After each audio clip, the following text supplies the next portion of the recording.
Gracias a las autoridades del Colegio de Abogados que nos invitaron y a todos los profesores y colegas que con mucho trabajo organizaron esta jornada. Y bueno, voy a empezar enseguida con mi argumento. Y como todos sabemos, la seguridad jurídica significa fundamentalmente la previsibilidad de las consecuencias jurídicas de determinados actos o hechos, teniendo en consideración básicamente tres elementos. El primero es la previsibilidad de la intervención de los órganos que tienen poder jurisdiccional. Segundo, la previsibilidad del resultado de esta intervención y por lo tanto de las decisiones que tomen. Y tercero, la seguridad de las relaciones jurídicas que surge por efecto de la estabilidad de las normas y de la coherencia de la actividad legislativa. El presente análisis, la de hoy, se concentrará sobre este último aspecto, dado que los estudios desarrollados por los expertos de las ciencias económicas han demostrado que las consecuencias de la inseguridad del derecho sobre el sistema económico son más graves cuando la misma deriva de la instabilidad de la regulación y de la incoherencia de las normas. En efecto, los estudios de los economistas demuestran que las repercusiones sobre el sistema económico son generadas principalmente por la seguridad jurídica referida al sistema de fuentes. Si se ha considerado que un mal funcionamiento de la justicia incide normalmente en el desarrollo económico de un país por un porcentaje que está entre el 15 y el 20%, entonces la instabilidad del sistema en su complejidad incide mucho más directamente sobre lo que llamamos índice de credibilidad y sobre lo que se llama el riesgo país. Con la disminución del primero y el aumento del segundo se generan condiciones que determinan un progresivo aislamiento del país respecto al contexto internacional. Y si tenemos en cuenta que los operadores económicos extranjeros generalmente evitan invertir en países en los cuales el índice de credibilidad es bajo y el riesgo país supera el límite crítico, es un aspecto que no podemos olvidar.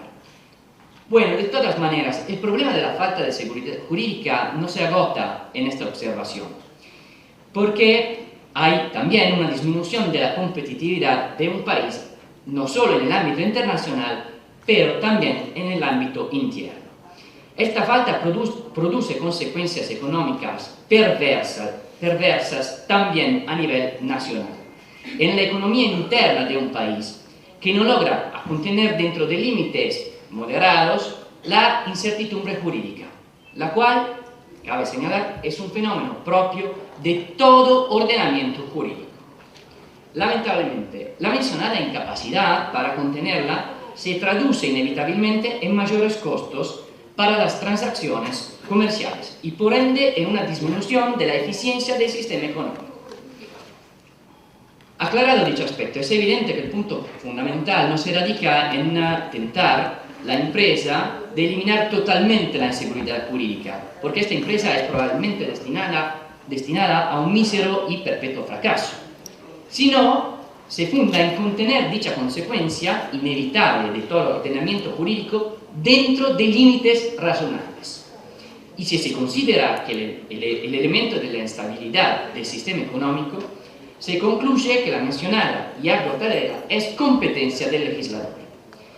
Efectivamente, el componente de la seguridad jurídica representado por la estabilidad normativa del sistema jurídico, por la previsibilidad de la actividad legislativa y de su coherencia general con el sistema, depende en medida determinante de cómo el legislador interviene en el ordenamiento jurídico. Sin embargo, paradójicamente, un aspecto tan importante como relegado en lo que respecta a la seguridad jurídica es el que se refiere al método adoptado por el legislador para llevar a cabo las reformas normativas. A pesar de que dicho elemento es tanto más importante cuanto más delicados son los sectores sobre los cuales se interviene y cuanto más vasta es la actividad reformadora. Precisamente, constituye una observación obvia, al límite de la obviedad, aquella según la cual cualquier reforma legislativa importa siempre, en mayor o menor medida, un periodo de incertidumbre, más o menos marcada y, consecuentemente, un componente que genera inseguridad jurídica, aunque esta sea temporánea y relativa.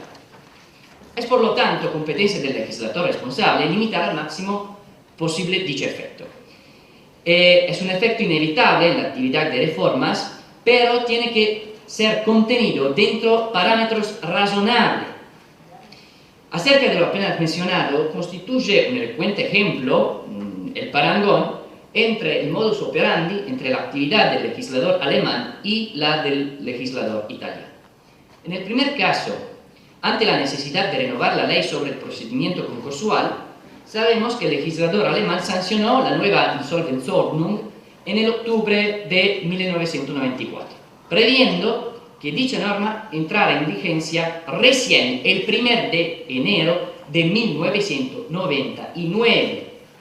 Una vacatio legis de semejante amplitud le permitió a los juristas de la materia de efectuar un análisis profundo y reflexivo de la ley, de la nueva ley.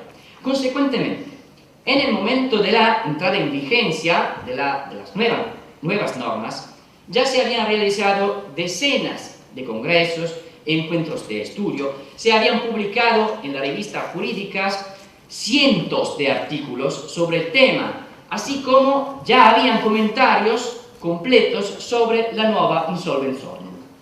En otras palabras, las principales dudas interpretativas ya se habían debatido y en gran parte, claro, no totalmente, esto es imposible, resuelto en el interior del ambiente jurídico antes de que la reforma de esta ley del procedimiento concursual comenzase a aplicarse en los tribunales. Esta situación generó un resultado virtuoso, es decir, aquel de limitar al máximo el efecto de la incertidumbre que sigue a toda reforma legislativa de semejante relevancia. Y asimismo se tradujo en una mayor eficiencia de la totalidad del sistema y en un menor impacto a nivel de coste económico. Comparando con este ejemplo, es decididamente menos positivo la reciente actuación del legislador italiano, por una parte. Este legislador sancionó, por ejemplo, una importante y radical reforma de la normativa de las sociedades de capital con una ley de enero de 2003, cuya entrada en vigencia es del 1 de enero de 2004, sería poco menos que un año. A dicha reducida vacatio legis, sobre todo si se tiene en consideración la importancia y la magnitud de la reforma, se le sumaron en el periodo inmediatamente sucesivo a la entrada en vigencia las correcciones del legislador. Y esto es el punto importante. En un primer momento se intervino con un decreto legislativo del febrero de 2004, medida con la cual se eliminaron una considerable cantidad de errores importantes contenidos en la ley de reforma. Y sucesivamente el legislador intervino nuevamente porque esta actividad de ajuste continuó durante todo el 2004, el cual se finalizó con una nueva intervención correctiva efectuada con un decreto legislativo de diciembre de 2004. Es evidente que semejante modus operandi genera inseguridad jurídica y mayores costos en términos económicos. Precisamente, por un lado, una vacatio legis que algunos, no todos, juzgan insuficiente permitió que entrase en vigor una normativa sobre la que aún pesaban numerosas dudas interpretativas. Dudas que, bueno, hasta un intenso pero demasiado breve debate doctrinario no se habían podido resolver. La situación expuesta ocasionó también mayores costos para los operadores económicos. Como ejemplo de esta necesaria adaptación, podemos citar la necesidad de la revisión de los estatutos societarios, la cual fue en varias oportunidades objeto de más de una corrección, por efecto de las correcciones del legislador. A dicha actividad se sumaron, por ejemplo, pedidos de dictámenes pro veritate, por parte de administradores de sociedades de capital, quienes temían incurrir en errores o deseaban prevenir posibles objeciones provenientes de los socios con respecto a dichas iniciativas. Como resulta de esta consideración, las técnicas legislativas pueden transformarse en fuente de inseguridad jurídica. En dicho aspecto se revelan fundamentales las modalidades que el legislador elija para desarrollar su tarea. En este aspecto, una técnica legislativa muy difundida y con la cual yo no puedo coincidir, es aquella caracterizada por una excesiva y muchas veces inmotivada velocidad con la cual se adoptan algunas medidas legislativas, las cuales llevan visiblemente las huellas del evidente apresuramiento con el cual han sido redactadas. Generalmente, y esto es un paradoxal, dicha premura en la actividad normativa primaria no es seguida por una diligencia semejante en la necesaria emanación de la normativa de detalle a nivel reglamentario, con la consecuencia que la entrada en vigencia de normas que parecen tener origen en exigencias imperiosas, impostergables, se ve prorrogada a veces 1, 2, 3, 4 veces, pospuesta en el tiempo de meses o a veces años. En Italia esto sucedió con respecto a la adopción de algunas reformas al Código Procesal Civil, cuya entrada en vigor se pospuso repetidamente en el tiempo, principalmente porque el sistema no estaba listo para absorber las nuevas normas. Así, una vez más quedó demostrado el daño que una técnica legislativa deficiente, como la apenas descrita, causa al ordenamiento jurídico en términos de seguridad. Asimismo, y continuando rápidamente en el aspecto referido a la relación entre la técnica legislativa y la seguridad jurídica, un último y importante punto concierne a lo que podría definirse como el ansia de reforma del legislador. Sucede frecuentemente que el legislador puede ser quizás en el tentativo de demostrar a sus propios electores de ser activo, eficiente, un buen legislador, comete el error de producir una ola de reformas, una ola excesiva con respecto a la que el sistema podría fisiológicamente soportar. Como ya intenté de señalar, cada reforma, la más meditada, la más estudiada, la más analizada por la doctrina en el periodo de la vacatio legis, cada reforma conlleva inevitablemente consigo un margen de incertidumbre que está destinado a ser reabsorbido lentamente con el paso del tiempo, es decir, con la formación de una jurisprudencia en materia y con la consolidación de las apreciaciones expresadas por la doctrina. El exceso en esta actividad reformadora, sobre todo cuando se encuentra en el mismo sector del derecho o en esferas que son afines, provoca que el efecto de incertidumbre, consecuencia fisiológica, ya dije, de todas intervenciones, se vea multiplicado en manera exponencial, hasta llegar a poner en crisis el sistema. El sistema es capaz de absorber un cierto grado de inseguridad jurídica. Sin embargo, dicho grado se supera fácilmente cuando se lleva a cabo una lluvia, entre comillas, de reformas, que involucra no solo partes aisladas de una rama del derecho, sino enteros sectores o partes consistentes de distintas ramas.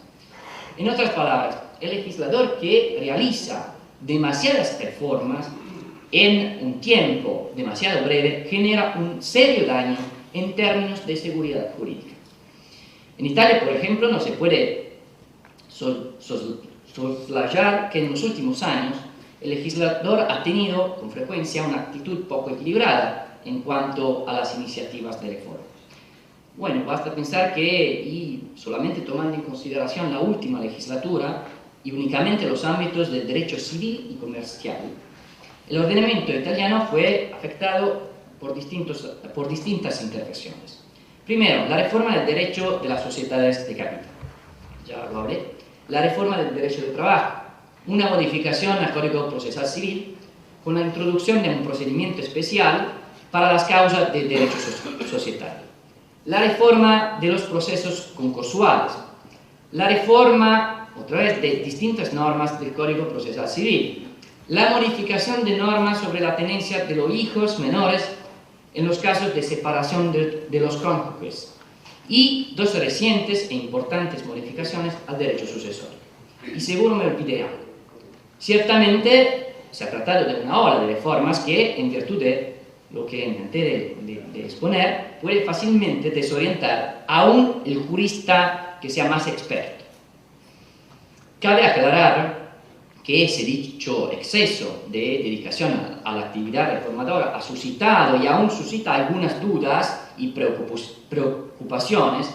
Por el contrario, son bienvenidas las intervenciones legislativas que han sistematizado algunos sectores ya caracterizados por un número excesivo de disposiciones normativas que se fueron acumulando a lo largo del tiempo.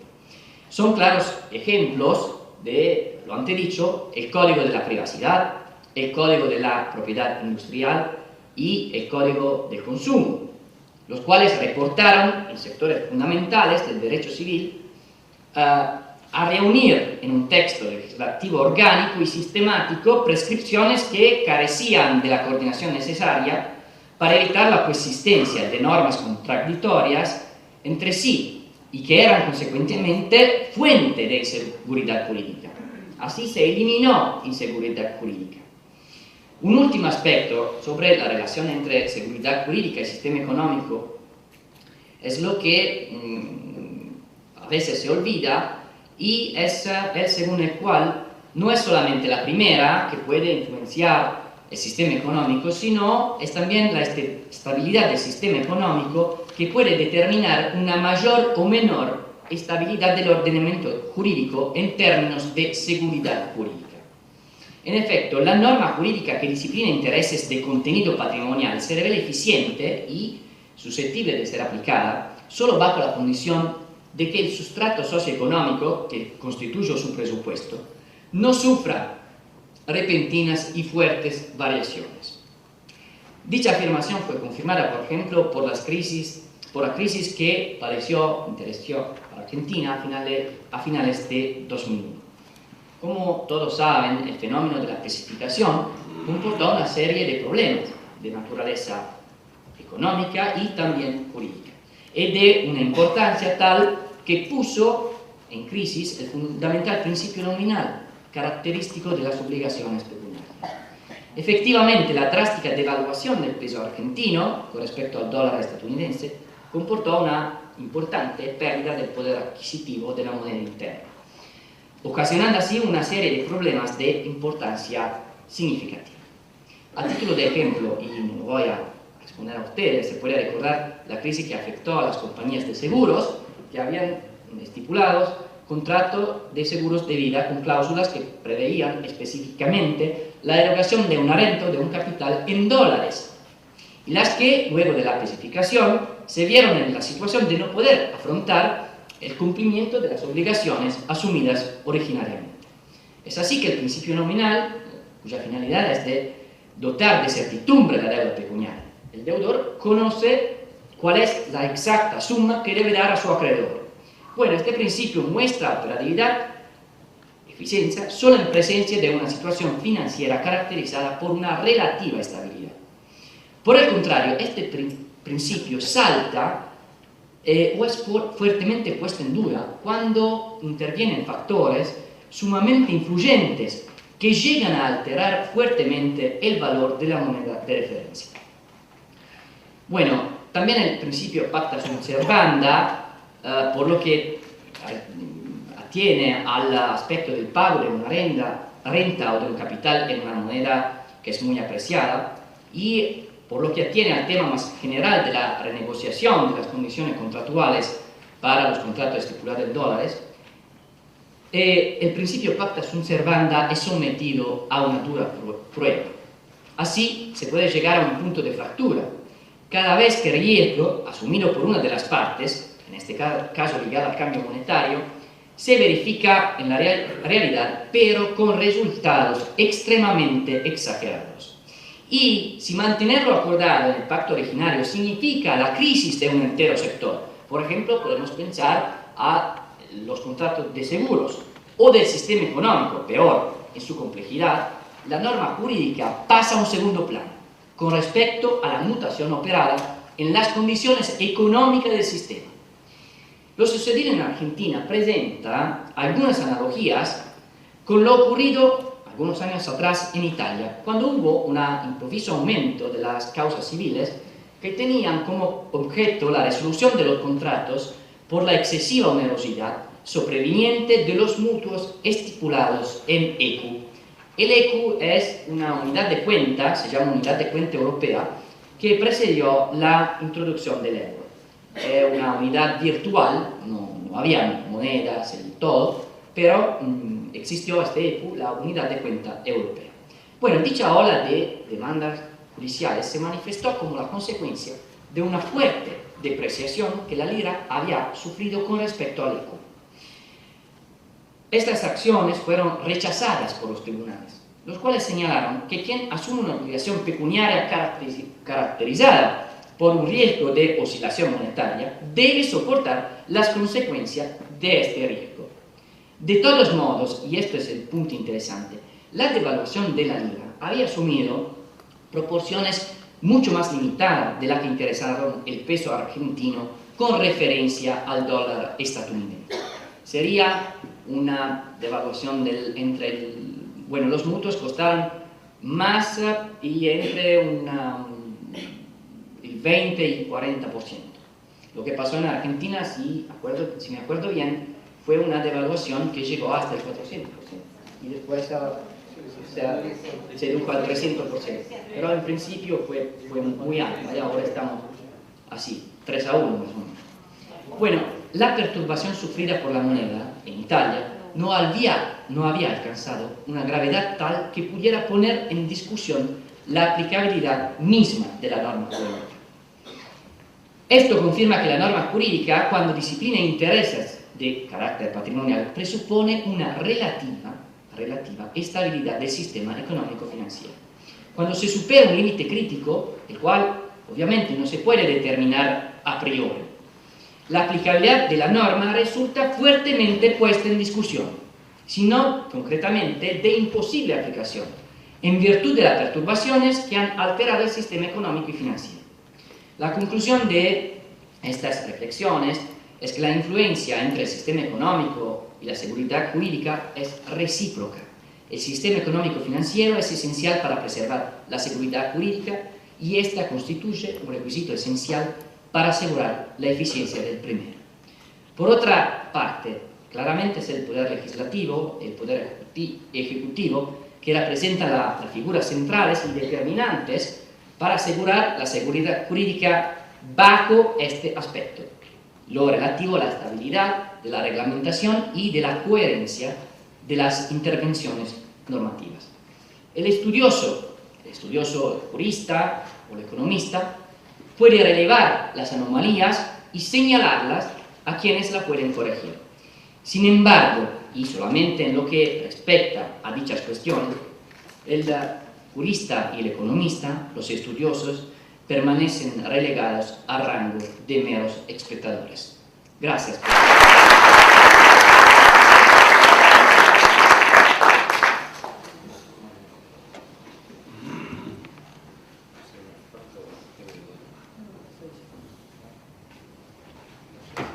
Bueno, está abierto porque los colegas italianos tienen, recuerdo, creo, un compromiso en la Universidad de Buenos Aires, pero creo que hay unos minutos para una pregunta.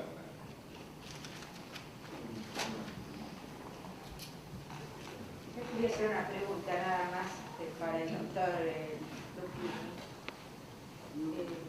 Sí, usted que se refirió a la crisis de fines del 2001, 2002 y toda la influencia que está tenido, lógico, como conocemos en los contratos y demás, hasta observando ciertas cosas.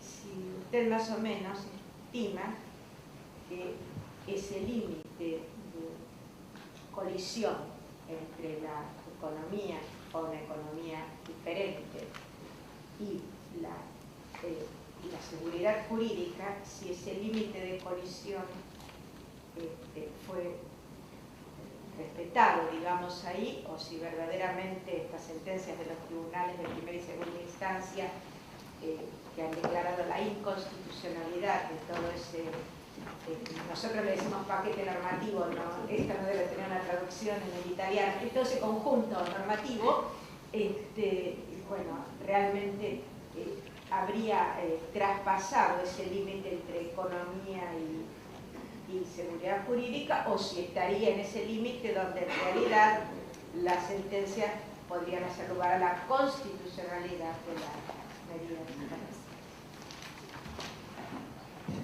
Bueno, gracias, y intento de contestar esta pregunta muy difícil. Primero, no voy a comentar la jurisprudencia de los tribunales y de las cortes argentinas porque, aún conociéndolo un poco, no tengo suficiente conocimiento y creo autoridad para hacer algún comentario sobre esto. Lo que me parece, para cerrar y intentar de darle una pregunta, es esto. Indubitabilmente el nivel de equilibrio, que es siempre para mí instable. No hay un equilibrio, no hay equilibrio cuando las cosas son paradas. Hay siempre una constante búsqueda del equilibrio entre el sistema económico y el sistema jurídico. A mí me parece que lo que pasó a Argentina, bueno, puede ser que va a solucionarse, está ya solucionado o va a solucionarse en unos años o en meses, no sé, pero para mí lo que pasó a Argentina generó por no sé cuánto, pero por un periodo importante, un momento, un tiempo de inseguridad jurídica. Y no sé, esta es mi sensación, claro, soy extranjero y no quiero meterme en cosas que puedo verle, no como espectador, como hablamos antes, pero como una persona que vive en otro país. Pero me parece que con un cierto periodo, seguramente ustedes vivieron un tiempo de inseguridad jurídica. Lo que quería decir, bueno, claro, no quiero ponerme, es mi sensación, pero lo que quería decir con mi charla es esto, que no importa si después la seguridad jurídica, la inseguridad jurídica se soluciona, porque esto genera un periodo más o menos importante, genera siempre un efecto de inercia, de ola, que necesita tiempo para ser reabsorbido. Y esto no solo a nivel nacional, pero aún a nivel internacional. Le hago el ejemplo de la experiencia italiana. Ustedes saben lo que pasó con los bonos argentinos y todo. Yo creo que antes de invertir plata en Argentina, mucha gente de Italia va a pensarlo 2 o 3 veces. Y por unos años. Y esto para mí es un efecto de la crisis del 2001. Es claro, una influencia el otra y al revés. Lo más importante, yo lo digo, en un país donde tenemos un cierto grado de inseguridad jurídica, lamentablemente, y para mí, y el legislador y el poder ejecutivo tienen esta importante tarea de mantener siempre el sistema económico, que depende también del poder ejecutivo más que del legislativo, pero los dos tienen esta tarea muy difícil, de mantener un sistema económico relativamente estable, siempre es todo relativo, y un sistema jurídico relativamente estable. Es como un barco, si el mar está demasiado picado, ¿cuál es el tema? El barco se puede... Bueno, gracias por la ayuda porque no me salía la palabra.